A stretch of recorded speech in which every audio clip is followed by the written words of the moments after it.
Hello, everybody, and welcome to the Vancouver Resource Investment Conference channel. My name is Jesse Dane. We're counting down to the next VRIC, January 21st and 22nd. Tickets are in the description below. Click the link and get yours today. And today's guest is an expert on the metals and mining space and the founder of Feneck Consulting, somebody I always love talking to. It's Mr. John Feneck. Welcome to the VRIC channel. No, thanks a lot, Jesse. I appreciate that. So I want to start with some news that seems to be top of mind in the precious metals community, and that is the upcoming BRICS meeting. It's going to be August 22nd to 24th, where it is believed that they will announce something, not clear what it is, but at least something related to a new currency, potentially backed by gold. What are your thoughts on the meetings, on the meeting itself, what you think they might announce, and on the potential viability of a BRICS currency? Sure. Nothing like starting off with a difficult question. The BRICS is, just for your listeners, that means Brazil, Russia, India, China, South Africa. It was a coalition that began in 2009, 2010. If you look at what's happening, I think meaningfully at this meeting that you just mentioned in August, is that you're going to see an expansion potentially of the BRICS countries. And if you look at right now, 22 other countries have formally asked to be part of the BRICS. 20 other countries have informally requested inclusion. That's insane when you look at five countries currently within this, group. So that could be enough to get people to start thinking more about putting a floor on gold and silver and, defensive type names. Because I don't think that the average market participant, meaning someone investing in the S&P and NASDAQ, would even have a clue that that's happening, right? People in the resource sector, of course, this is important for us. In terms of, I think I disagree with most people in terms of them announcing something material at this meeting because South Africa actually came out in July and said there's nothing on the agenda to even talk about a currency at this point. So, look, I mean, it could be just misinformation, right? And I, as a resource investor, hope it is, right? Because any announcement of a currency is going to drop the U.S. dollar hard, right? And that's going to be very positive for gold and silver historically. So I'm positioning ahead of this, Jesse, to buy some things just in case, because I think otherwise you'll be chasing some of the bigger names. We're just getting done with earnings right now. It's been a disastrous time for silver and gold stocks, especially silver. When you look at some names making 52 or 3-year lows just today, Core Mining on the back of their earnings broke their low of 254 a share. FSM is down 11% today. Pan American's actually up on their news, even though they missed PAAS. When SVM is coming out tonight, so that'll be interesting. But as a group, it's been very disappointing, right? I mean, for mid cap or large cap silver investors, along with the juniors, of which we'll name a few in a few minutes. But I think that the takeaway is silver equities are trading like you're looking at $18 an ounce silver, which is not true. You're looking at 22.80 an ounce silver. So I would be much more worried if we revisit the $18 level in silver. And I called that on your show last year. I said, hey, there's a possibility we'll test 18. We got the 1760-ish and bounced real sharp, right? So I don't think we're going to get to 18 again because obviously someone's watching that level. But we could get to 20 to 21, and if that happens, you're going to see more pain in some of these names. I'd like to get your thoughts on a double whammy here, Fitch and Moody's. We have Fitch downgrading the US's credit rating and Moody's downgrading around 10 US stocks, including some large banking names. So how much of an impact has this already had on the market that you've seen? Do you think we'll see any wider implications up ahead for the market and the economy? Yeah. So if you look at downgrades like this, back in like the Obama era when that happened, the market tanked pretty hard. And I just don't understand why there hasn't been more selling here because, like you said, August 1st, August 8th, within 7 calendar days, you've got two major rating agencies downgrading parts of the US market. And look, it did have an impact August 8th on financials. Most of the names were down 3 to 4% as a basket. But if I look today, I mean, it's pretty much flat again, the sector. And you're like, how is this even possible? I mean, this is a real agency coming out and identifying issues that have been, issues for months now that have been also talked about by Jamie Dimon at JP Morgan and a bunch of other senior executives in the financial or banking sector. So who are you going to believe, Jamie Dimon or the market? Like there's an old saying out there, follow the tape, right? But I'm not following the tape on this one. I mean, I think you have to be careful about buying things that are getting downgraded. And look, I think the thing that happened, as I've said on your show before, in March, with 4 or 5 names going out within a month of each other in the financial sector, two of which were top 20 US bank names, was significant. And we have remained short the financial sector. We have not covered that short. Well, I would also like to get your thoughts on the mining sector and what you see developing there. Because before we hit record today, you were saying there's a massive disconnect between the metals prices and mining stocks, and that could potentially present an opportunity. So tell us what you're seeing there. Sure. So going back to the recession of 2000 to 2003, there has not been a time in U.S. history that we've seen mining stocks disconnected, excuse me, from the price of the metal itself, meaning that gold has now traded over 125 days over $1,900 an ounce. And it's like, how is Newmont cracking $40 a share today, right? It's like, there's a disconnect because Newmont's a real company, right? It's got a yield of 4.3%. That's a real yield.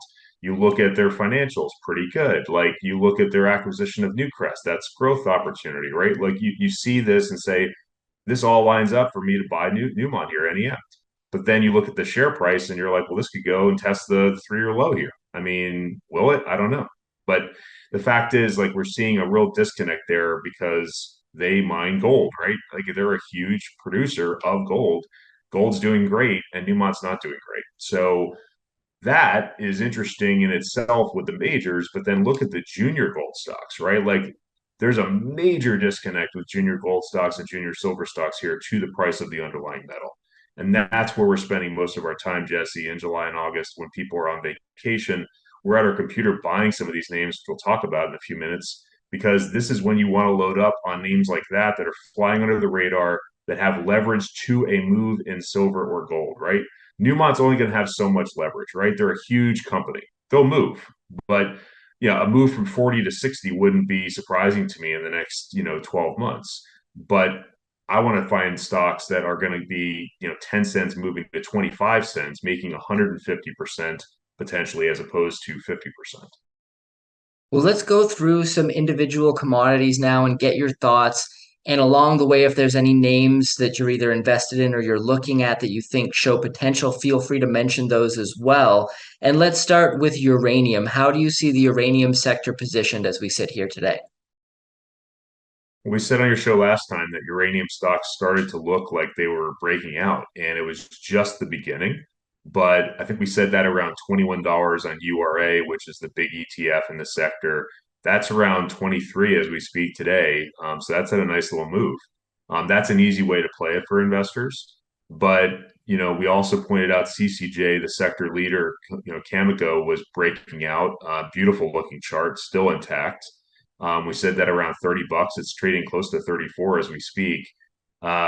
We own Denison, DNN. We own little stuff that no one's ever heard of, like Forum Energy, which you've talked to before on your show. That is FDCFF. Forum's trading at 4.5 cents as we speak, which is insane. They're basically cashed up and drilling right now. So if you believe in uranium equities, why wouldn't you, back someone like Rick Mazer, who's been in uranium for 40 plus years? The guy knows what to look for. He knows what he's doing. He's managing the company well. The price is not reflecting that, right? I get it. But when you look at the 3-year chart, 47-cent high, trading at 4.5 cents, not unusual, Jesse, to see some of these names trading 89 to 90% off their 3-year high. Like that's a great opportunity. So we're buying more forum names and less CCJ names because CCJ has already moved, right? I'm not saying it's not going to move more, But it's like, why, if we're going to get a move in equities in the uranium space, let's buy some things that are out of favor that have real potential. Um, what else do you like to talk about on commodities? Well, one of my other favorite sectors besides uranium is the energy sector, oil and gas stocks. How do you see energy positioned at the moment? We've seen obviously it's a very volatile sector. Where do things stand right now in your mind when you look across the world when it comes to the geopolitics, when it comes to OPEC Plus talking about extending their cuts, when it comes to the SPR in the US, which a lot of people saw as suppressing oil prices. We've now seen WTI come up. We have some people talking about how they think we'll see $100 oil by the end of the year. What's your thoughts? Yeah, we don't look, 5 months out and give predictions about price. But I will say, if you look at USO, which tracks the price of oil, that is doing extremely well, making a series of higher lows now for over a month, right? And we pointed that out to people in our newsletter last week. USO does produce a K1, so I would not be buying that unless you have other K1s in your portfolio. There's other ETFs you can purchase that'll track the price of oil more cleanly. Um, Natural gas, as we've talked about on your show before, is still depressed. Like, I mean, it's still, we sold all our natural gas exposure because it wasn't working, right? But we still like certain stocks in that sector. One we've been just nibbling on here recently is Jericho, which is JROOF. They've come out some really good news about partnering with multinational companies. So whenever we see junior stocks, coming out with news like that, I mean, there's potential for massive upside in revenue generation, right?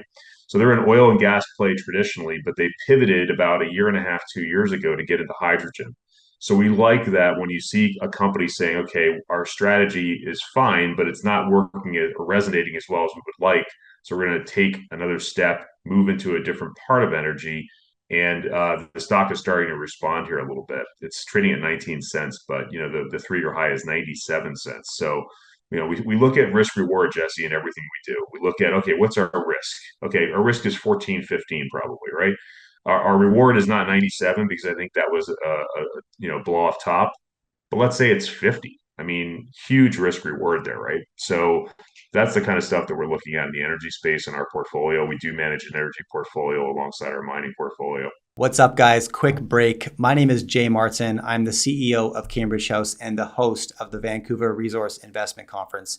I wanted to quickly point your attention to a link right beneath this video where you can subscribe to our new weekly newsletter. If you want to better understand the minds of the best investors in the resource space, subscribe to this newsletter. I author it personally every Sunday and I love writing it.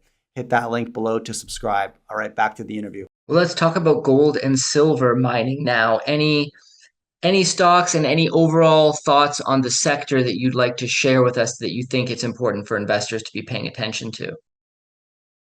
Silver, as always, never disappoints to disappoint. It is the most frustrating commodity out there, bar none, for me. I think you should be seeing $26 to $28 silver here, given all of the craziness we're seeing in the world. Yet we're trading at 22.80, as I mentioned earlier. So, you have to follow the tape to some extent and just say, I'm going to be patient here and not go over your skis with the purchases of silver equities until you see something like a catalyst, like another downgrade of the US, maybe, or the BRICS meeting, divulging some information that would be positive for gold and silver, or a real market meltdown in September, October. As we both know, September is traditionally, going back to the 1929 crash, it is the worst month for US equities of all the months, right? So look at the action we're seeing, Jesse, in the broad market in the last 1 to 2 weeks. It's not looking great. It's very choppy. You have big up days and big down days. That volatility is starting to come back a little bit. And I think that may continue into September. But getting back to your question, when you look at silver, we like, Silvercorp, SVM. We've liked that stock since January of 2016 when we first purchased it. We've only just added to our position over the years, sold a little bit in 2020, 2021 when we had that huge run up. But we're buying, here at 290 recently. The stock's trading at 261 today. I mean, it's just unbelievable. They have earnings coming out tonight, so we don't really buy a lot before earnings announcements because we just don't want to jump in front of a truck. But they've been very consistent over the years, I will say, and they've just announced this week some news about an acquisition. So, when you look at that, that's going to really broaden out their gold production, which has been increasing very quietly. So we like the stock here at 261. Some smaller names that we've mentioned on your show before, Aftermath Silver, we mentioned, I think around 17. It's trading at 14 today. Very disappointing price action. However, nothing has changed with the company. So that's important, I think, for your listeners to understand. When you see a price drop, sometimes it is news related and sometimes it is justified, right? This has no negative news that's come out. It's just drifting down the sector, right? So when you look at how many potential ounces of silver this company has in the ground, it's insane. So again, buying stuff in a slow period, July and August, like this, that is completely out of favor right now, but is well run and has a good geologist team, behind it. And I just believe in the company at 14 cents here. Another one that has had some news that justified the price move down, but not to this level, in my opinion, is SilverX. That is a smaller silver producer. They announced that they had a 30 to 45 day kind of pause on their Peruvian operation. I talked to the company since then. They're right on track to get started again, which again, goes back to the theme we've talked about on your show too. Many times, calling companies is very important, right? You just can't read a news release and say, "Oh, well, that's got to be what it means." Remember that these companies are some of them that are well run, like both of those companies I just mentioned, have lawyers that are pretty conservative, right? They're gonna read their press releases before they go out and say, "Well, hey guys, we should probably put some careful, language into this to protect yourself just in case." So maybe it doesn't take them 45 days to restart. Maybe it takes them 35 days, right? Like, I mean, but they're putting a range out there. And of course, that begets selling because people are in a down market like this are saying, well, hey, I'm not going to wait around, right? But at 15 cents US right now, AGXPF is starting to look really attractive. Their 3-year low is 12 cents. So again, going back to that risk reward, the chart this year took them above 35, I think. So, let's just say 35 up here, 12 down here on the 3-year low, trading at 15. I mean, these are just gifts right now, I think, if you look 12 months from now. So those are a couple names in silver. Pivoting to gold, gold, again, we own zero gold because it's just been trending as a commodity, right?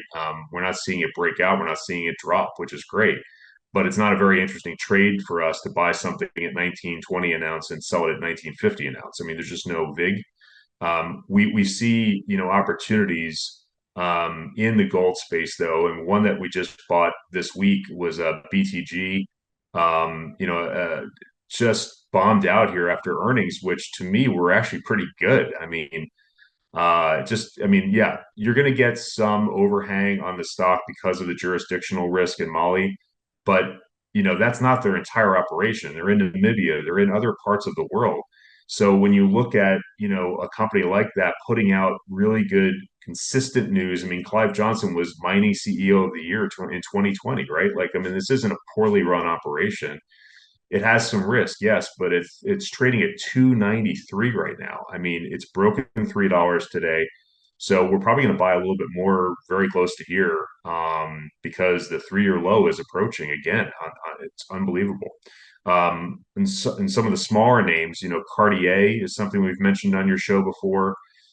They just came out about a week ago and said that their previous report only showed 25% of their property. So when you look at, a PEA or a PFS, you always have to say to yourself, how much news has come out since this report has been released, right?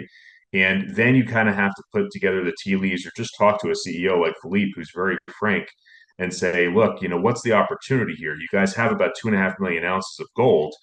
But if you're saying that's 25% of the land package, then are you inferring that you have 10 million ounces of gold potentially? And the answer has been yes. So, holy cow, it's like if a junior comes up with even 5 million ounces of gold, they're going to get acquired, or there's going to be multiple parties interested in acquiring them, right? So, yes, they're at 2.5 now. Do I think the team can get to something like 3, 4, 5 million? Yep, I do. And so buying it at 5 cents is a no-brainer. It's like the high is 37 cents, I think, on the 3-year chart. What's your low? 3, 4? I mean, yeah, there's some downside, right? But 5 cents, really? I mean, yeah, he did a really good interview with Kai Hoffman from SOAR Financial recently. So I would encourage people to take a look at that.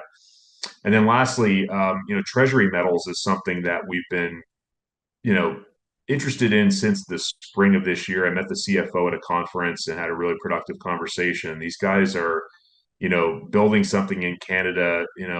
They're probably have a bit of an overhang because they haven't really talked to the market too much about permits and such, because it's really not, it's material, right? You can't go out there and say things to investors about things that are forward looking. We all know that there's delays in our sector left and right, right? So I think they're just a very conservatively run company, which is part of the reason they're getting dinged. But when you look at their land package again, 2.9 million ounces of gold, right? So again, you guys can listen to me and hear a theme. I'm looking for juniors that have 2 million plus ounces that are moving the project forward and are doing the right things, right? Because if you look 12 to 24 months down the road, you're going to get rewarded. So Treasury metals at 19 cents. I mean, the 3-year low is, I think, 17.3. So again, risk reward. So we like gold stocks much better than the price of gold and buying into, gold here. Well, lastly, let me open the floor to you, and maybe you can discuss any commodities that we haven't touched on so far that you're particularly bullish on, and maybe some companies within those commodities that you think show potential. Sure. So we just touched on gold and silver, which are more defensive commodities, right? So let's talk about some bullish commodities. I mean, nickel is clearly a bullish commodity. I really like nickel because what if we're wrong? What if this melt up in the broad market continues? Nickel is going to do very well. And I'm buying nickel juniors that are completely thrown out the window here. One of which is Canadian Critical, which is formerly Braveheart. That's RIINF. They're trading at 2.5 cents as we speak. Um, you know, just bombed out. It was trading at 5 cents all day long a few months ago with no issues, and it just broke support. And now trading half off. Yeah, we're interested because they've put out some really good news releases here about their work with the First Nations, about renting an ore sorter in May. They haven't done anything with that yet. That doesn't mean they're not going to do something. I mean, junior companies, Jesse, don't have money to throw around. Would you agree? So basically, if you're going to rent something, you're going to do something with it, right? I mean, this is just, like logic. And so I'm waiting for that news to come out. I don't know if it's going to come out, but it's worth a try. It's worth a shot here at 2.5 cents, right? Like, so I look at companies that are well run like that. Ian Berzins was an executive at Thompson, and I knew him there when they got bought out by Centerra. So, I go back to, hey, this guy made me money, 6, 7 years ago. I think he's going to make me money again. And we're meeting for the first time at Beaver Creek next month, so I'm excited about that. But pivoting to something else that's bullish, let's look at copper, right? Copper has been trending poorly for a number of weeks now, but again, look at the year to date start January 1st and look at copper's price now. It's pretty much done nothing, which is hard to believe because you and I both know there's a huge supply shortage out there. There's consistent demand. Okay, let's just say it's consistent, not even going up, which we both know is true. But let's just say it's consistent demand. Well, then supply's not there, so it's like economics 101. You buy copper or you buy copper stocks. Interestingly, if you look at COPX, which is the large cap ETF, it's doing quite well. The chart looks good. But you look at the juniors, they're getting crushed. I mean, look at Copper Lake, WTCZF. Copper Lake is trading at 2.2 US. I mean, 0.022. It got bombed out below a cent recently on a market order. I've actually gone to the exchange to argue about this because I had a limit order out there that got passed over. I don't even know how that's possible.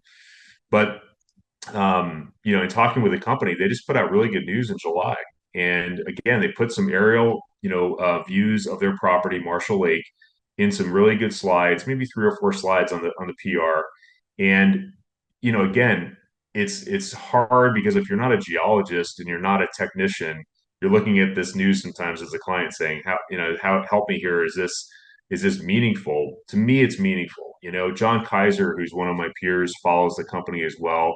He's been very bullish the stock, at much higher prices. So when we look at something under 3 cents, call it, just above two right now, the 3-year high is 16. Again, is the company going bankrupt? That's a real question at 2 cents you have to ask. Call Terry McDonald and find out. I mean, are they cash strapped? Every junior is cash strapped out there. They all love more cash, with the exception of a handful. So yes, they're going to probably need some cash. Does that justify a 2 cent share price? No, and so that's kind of where we're at on that. And one last one that we've just started to put some positions on in June is Vortex, and that's Vortex Metals, VMSSF. I've gotten to know the CEO Vikas as well as the founder Michael pretty well. These guys have 15,000 hectares in Mexico, in the copper gold belt, right? So it's a copper gold play, but they just pivoted and bought a property late June in Chile. So that I liked because, as you know, there's been some overhang on Mexican juniors because of the government recently. This pivots them into a completely different country. I think Michael Williams has a great eye for properties. He's proven that over the years. So now you have 3 projects with a 7-cent US stock, right? So we look for value like that. One of the other things, Jesse, that we've talked about too in your program is share count, right? When you look at fully diluted share count on a stock like Vortex, it's at 66 million shares. I mean, pretty tightly held too, because management and insiders own over 45% of the float.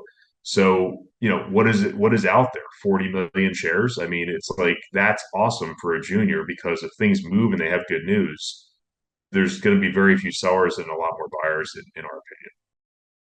Well, thank you so much for joining us today, John. A ton of knowledge shared. Before I do let you go, for those who want to learn more, could you tell us about Feneck Consulting? Sure. So, we've had a rough run in the mining space, obviously, over the last 3 years. We topped out in August 2020. We're now 3 years almost to the day of the top. And it's been a painful run filled with head fakes. And that is not lost on me. So if you as a client are saying, hey, I only have X amount of money to really dedicate to this space, I will work with you on the pricing, given your situation, right? I've been very open to work with people that are coming to me from hurricane damage, from a divorce, from something happened with their family or their kid or whatever. It's like I want to be able to attract people, Jesse, to what we're doing now, because if you get in now, you're going to have a really good experience. If you got in 3 years ago, you probably had a pretty bad experience. So timing really matters in mining much more than many other sectors. I think right now, you can never call a bottom, but we're getting pretty bombed out in a lot of names. So I'd encourage your listeners to reach out to me. My email will be in the show notes. Very approachable, and I'll try to take a few minutes and understand what your goals and objectives are and see if there's a fit. I turn away many more people than we take on because a lot of people will come to me from Bitcoin or from tech, and I'm not interested in working with those people generally because they're unrealistic, right? Something like Aftermath is a great example, right? It went from 17 to 14 in a month and a half. I can't control that price action. Has anything changed with the company? Absolutely not. But you're still down 15+% in a month. So can you handle that? Most people cannot handle that, right? So this is a special type of sector that is built for a certain profile of person that is willing to be patient. And as humans, we're not that patient, right? So I tell people sometimes, hey, this is probably not for you. And maybe you want to revisit this when we get some momentum. Personally, as a value manager, this is a dream. Like this is when you sit there and spend some time in August in a slow historical month and say, hey, let me find some things I can hold for a year, get that long-term capital gain, and I'm going to make some money. So I'm very bullish right now on a lot of the parts of the commodity complex. And I hope some of your guys will and ladies will reach out to me and have a conversation. Yeah, great. I'll put the email in the show notes below, as well as a link to Feneck Consulting for people who want to check that out. Thank you once again for joining us, John, and definitely looking forward to chatting again and continuing the conversation. Thanks a lot, Jesse.